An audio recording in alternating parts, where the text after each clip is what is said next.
as an apprentice midwife and doula, childbirth educator, lactation educator, family counselor, and hypnotherapist. And I was very honored when Anita asked me to share some thoughts around the topic of mother love, which is what we're gathered and focusing on this evening. It's just been a lovely evening, and this is a perfect community event where people are, with children running around, and people of different ages and different skin tones. It's just perfect. It's what I would think a perfect Oakland evening should look like. So I'm really grateful to be part of it. And I was meditating on what I wanted to share with you, and there's just so much. And as I came in, and my sister herbalist was speaking, and the gentleman who was doing the movement work earlier in our evening, what I wanted to talk about just kept changing. So what I hope to do is share some information with you around what I think is the very highest order of mother love, which is birthing. And I also want to share, some concerns that I have as a person who works in the field for what's going on. We have a very big crisis going on in our country right now with regard to our women giving birth. This country is number 40 of the countries that loses the most mothers and children in childbirth. And that shouldn't be. There are lots of reasons for that. And the most pressing is we have our mamas, healthy mamas, going into hospitals to have their babies. We're the only country in the industrialized world, which is a problem in and of itself, but we're the only country where women routinely see obstetricians for well woman care, healthy woman care. And healthy woman care includes having a baby, carrying a baby to term and giving birth to it. So we really have to take a look at, we were talking earlier around the medical industrial complex and what that does and how that affects our basic core humanity and our ability to bring our babies into the world when we choose to bring babies into the world is pretty core, it's pretty key. How patriarchy works is that it gets between mothers and child. It gets between mothers and children, it gets between spouses, it gets between races, and cuts us off from each other and gets us dependent upon a product. That's how patriarchy and capitalism work. So you don't need your mama anymore. You don't need your partner anymore.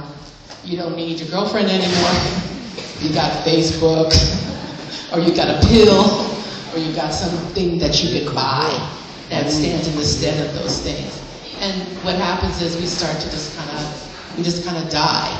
And we see it with our plant and animal brothers and sisters really clearly, that there are species of them that no longer exist on the earth, that have been here a really long time. They were really cool, and then industrialization and capitalism and other things affected them. There are actually species of human beings that no longer walk the earth. I mean, there are First Nations peoples who are gone. There are people who no longer walk the earth. So it's not just our plants and animals, it's us. And in Alameda County, where we're all sitting, African American mamas lose the most babies of any racial group. That shouldn't be happening. And in America, African American woman is 5 times more likely to die in childbirth than her white counterpart, no matter her income. It's the same from the richest black woman to the poorest black woman, the stats are the same. So we need to really take a look at this culture that we're living in and make a decision that we're going to really go for what I think is authentic, deep mother love, which is authentic, deep connection to the primary feminine essence. That also allows for men to have this beautiful range of being more than just idle participants in the makings of their babies, or just kind of spectators at the birth of their babies. When a woman is allowed to go to her deep feminine place, her male partner is able to go to his deep, rich place of honor, protection, and power as a father and the bringer of life and the participant of life of that baby coming. So we get to make a choice whether we're going to continue to allow ourselves to be products and let our babies to be products that are processed through the hospital system, or are we going to have a deep, rich human experience, which is what bringing our kids into the world was supposed to be. We just had Mother's Day, and Mother's Day initially was an anti-war protest day. Do folks know that? Do you know that? I want to make sure folks know that, because I think that was great. I believe it was World War I, yes? That there was a group of mamas who got together and said, we don't want our sons to go to war. We did not go through this process of birth in the son, because at that time only boys went into service. Now we have all of our children up for sacrifice. But at that time, a group of mothers got together, suffragettes type wonderful women, who said, no, that's not what I did that for. I did not bring up my son and love him and internally nurture him. I did not go through hours of labor so that you could pull him up. So the folks who kind of get upset about, oh, Mother's Day is one of those hallmark things, and you're supposed to, oh my God, we're just indentured to go, spend money. You don't have to, but you can definitely hold the fact that motherhood is a state of profound power. You brought that child into the world, so, excuse me, you get to say to the government, no, that's my child. I'm very blessed to work with families who are choosing to have their babies naturally. And it's a bit of a misnomer, because if you have a baby in a hospital, that's not a natural thing. What that means in our culture is that we're trying to go into an unnatural place to do a natural thing. And it's possible, but it's very difficult. If you're going to have a baby in a hospital, please, please, please have a doula with you. Because the statistics on my first profession, I'm 29 years of doula this year, and our statistics are really good. You're 50 to 75% less likely to have a C-section if you have a doula by your side when you give birth in the hospital. So that's pretty cool. But it's also important. I'm very grateful to be in this group with women who've had children, and some women who haven't had children. Because I think it's really difficult when you become a pregnant woman, when you decide you're going to have a baby, all these decisions come flying at you. You're hormonal, you're uncertain, and you don't have much access to your left brain. Pregnancy, labor, and delivery are not left brain activities. So it's really harsh in this culture that we pretty much put our reproduction on the back burner. It's all about the things that are about making money. And, there's some need for that. But it's to a real extreme in this culture that we don't really think about having a baby until we're having a baby. And we don't, and in this culture, it's very rare for any of us to actually have seen our sisters, mothers, friends have a baby. And if we have seen it, we've seen it in a hospital setting, which can be pretty nightmarish. Or we've seen something on TV or a movie, which is always played for high-end drama. Because actually, really the normal process of having a baby when the mom is safe and secure and calm, it's pretty boring. You're just filming that for hours and hours of her breathing deeply and kissing her husband every once in a while. It's just kind of boring. So it's not cinematic. So for the movies, her water breaks, and everyone's flipping out, and she's screaming down the hallway, and it's like, I have been present. There was some controversy on the Facebook thing for this event. I want to be really clear about, I think Anita put down on the invite that I delivered close to 1,000 babies, and that's not accurate. I have been present for the birth of almost 1,000 babies, and personally delivered, a smaller number. But I've never had a birth where I've had a mom screaming down the hallway, or cursing out her husband, or all of this stuff. that you see. All my births are boring and beautiful and sacred and profound. And every experience has changed me molecularly. And every experience allows for this incredible deep richness. And I think it's important for people to say that to women who haven't had their babies yet, or women who are contemplating having their babies.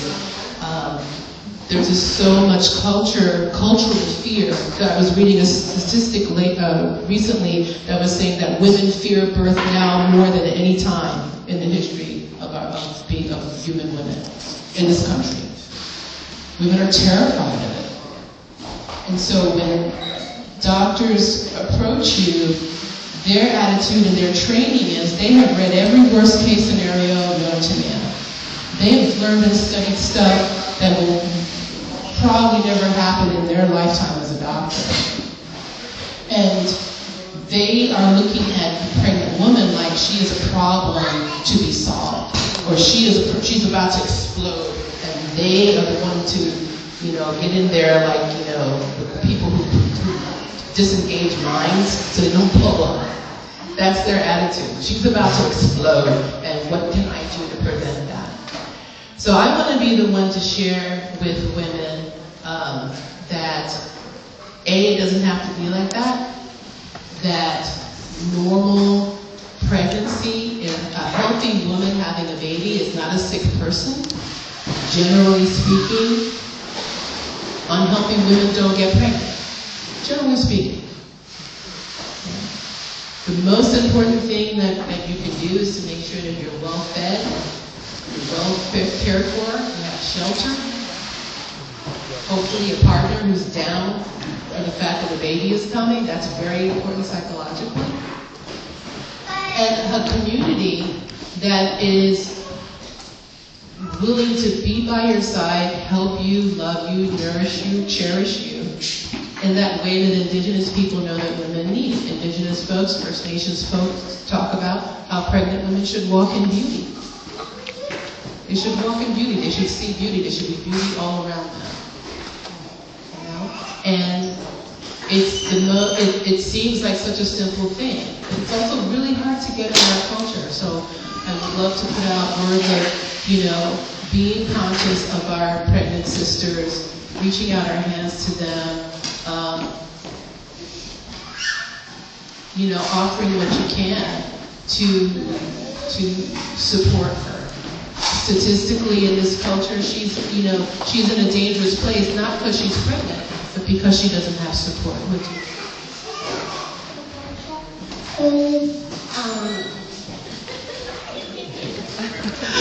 A word from our sponsor. Oh, you're adorable. So, mother love is a profound, deep concept. It's being in this place of honor of the woman that we all came through. We all came through a woman.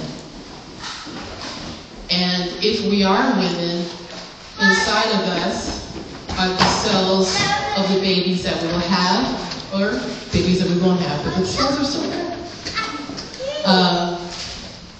So that mother love even extends to how we care for ourselves as women. I have a little granddaughter who's 12 and a half years old, and she's known since she was a little girl that her eggs are inside of her. And we've talked about it, we've joked about it, it's just a reality for her. And I think it's just really important for little girls to get that about themselves. That there's a reason why there's always been a certain way that women have carried themselves, kind of protective. Doesn't mean a girl can't throw down if she has to.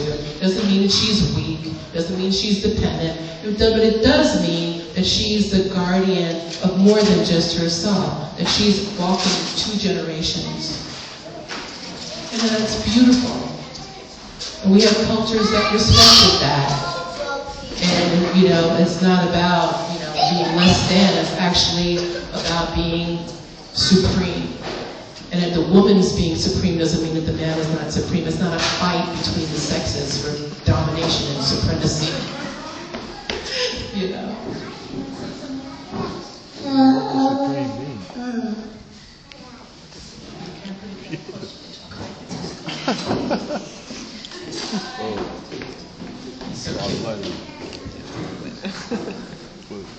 So,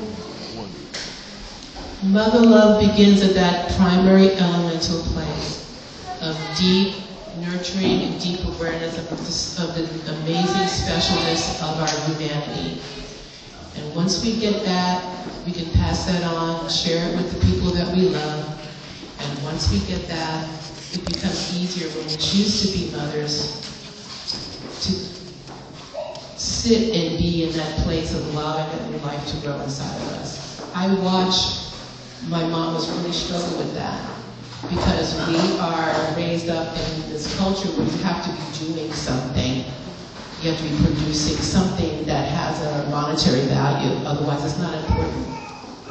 And just sitting and being, meditating and thinking about your baby and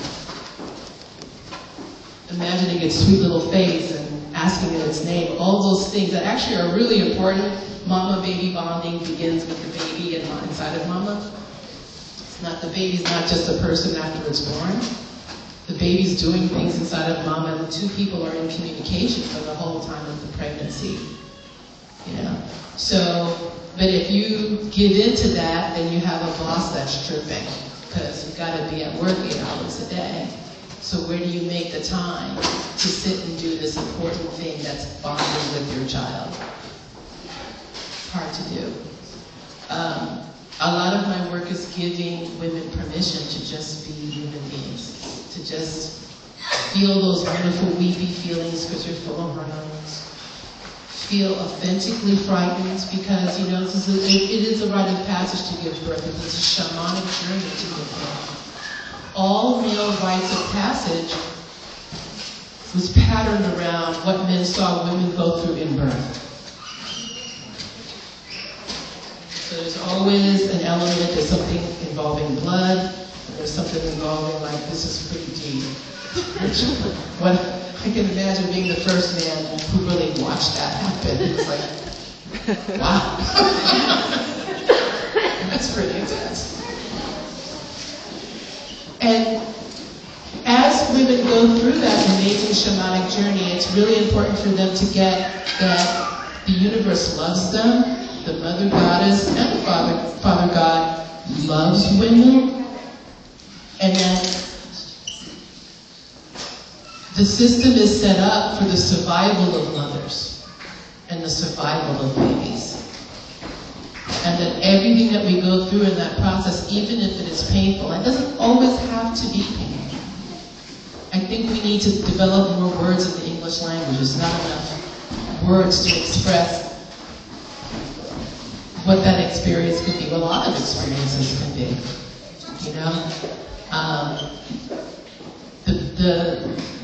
The intensity of having a baby is very different than the feeling of having a broken leg.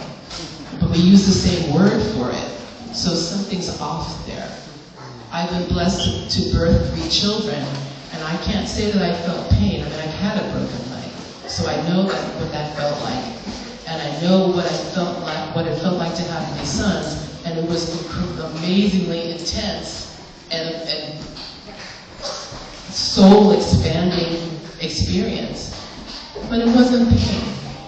And so when I talk to them and I offer them that possibility too, there are good reasons biologically, anatomically, why labor could actually definitely be very painful. And that stuff you can avoid. You can avoid having babies in positions in your body that makes it hard for them to get out. Okay? One of the #1 reasons why labor can be excruciating and painful is you have a baby that's in what's called in a posterior position. The baby is facing the wrong way. Instead of looking backwards, the baby is looking forward, or the baby is cocked to the side inside of its mama. One of the #1 ways you can have a baby in that position is you're sitting a lot. Couch potato mamas. We're actually built to sit in chairs. We're actually supposed to be squatting or sitting with our legs folded in a position that actually helps the baby to settle into the mom's pelvis perfectly. Okay? But no one tells mamas this stuff. No one tells mamas how to eat to grow a big, fat, healthy baby, so you don't have to have gestational diabetes, you don't have to worry about preeclampsia, which is hypertension. None of that stuff is told to mamas if you're going through the medical process. You're told, basically, take your prenatal vitamin, show up every 3 weeks, and it's all going to be all right. There's a lot more to this story than that. So I'm really happy to be part of the profession that gives mamas the whole story, and also gives mamas the part that's about empowerment. That you can do this. Your body is exquisitely designed by the designer creator to do this process. All of us can do it. And all of us women can do it. And it's part of our humanity that we get together as groups of women to do it. It's not something that we have evolved to go off and do by our alone. It's actually very unusual, like in indigenous folks, to have men present when women are birthing. Though I don't have a problem with that, and though I think that it's a beautiful thing. I think it's one of the things about our culture that's really sweet. It happened, though, because mamas were terrified to go to the hospitals and they wanted their husbands with them. And women fought in the 60s and 70s to have the right to have their husbands with them, because they were scared to go to the hospital. But I think it is very powerful. I think it's very perfect in our culture to have our male partners with us, or our partners with us when we're birthing.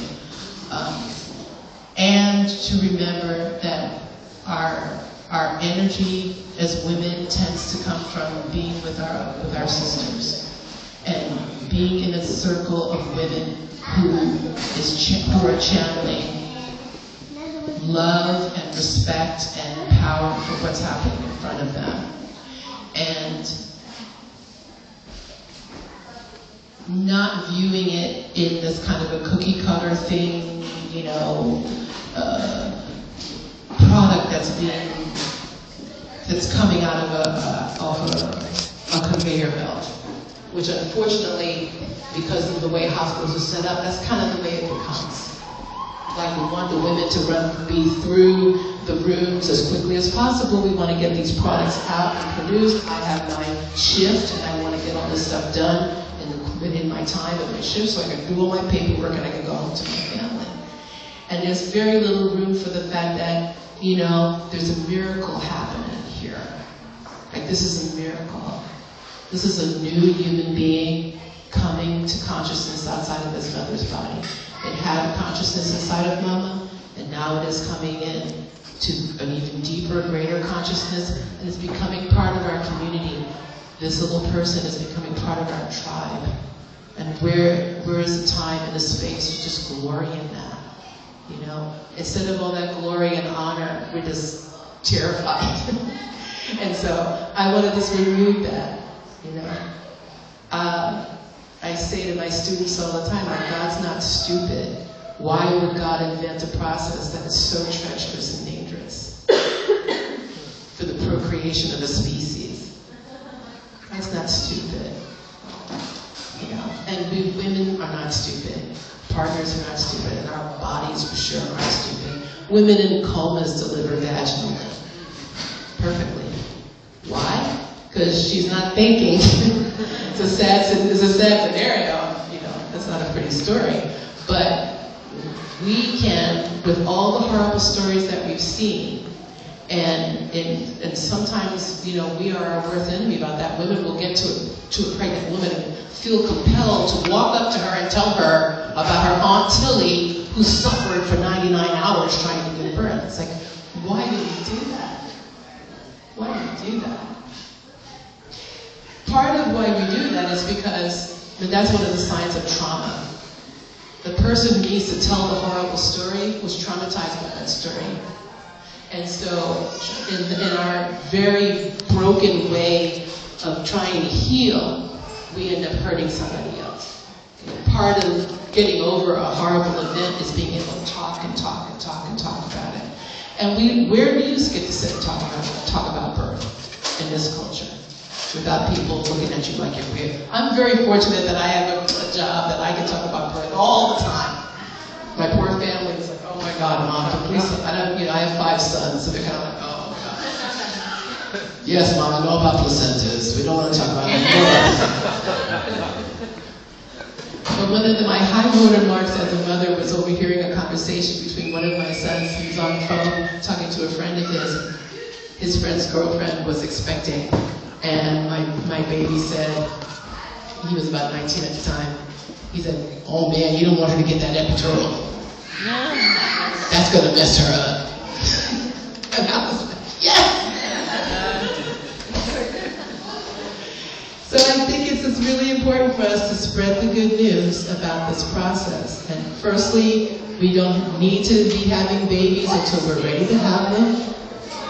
We don't need to be taking pharmaceuticals to regulate our fertility. There are natural ways to regulate, to work with our, not regulate our fertility, but to know it and work with it, and actually give birth to babies when we're ready to give birth to them, rather than being dependent on a pharmaceutical that makes us sick over time, that sets us up to get cancer.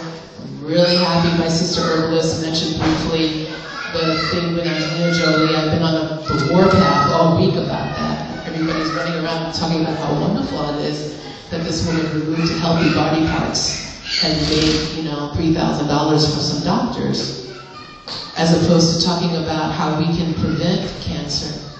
I'm sure if we did that test on all of us in this room, a good chunk of us would have that gene. It doesn't mean that we're going to have cancer. Okay? Wait, I'm sorry. I don't even know what. I can't read. I don't even know what Angelina Jolie is doing. Could you explain this a little bit? You don't know the story? Okay. No. It came out, she did a press conference this week talking about how she had a test done and showed that she had a specific gene that put her in a high risk category for having breast cancer and uterine cancer, and cervical cancer. And as a result of that, she opted to have her breasts removed, both of her breasts. She had a double radical mastectomy. Her mother, yes, right.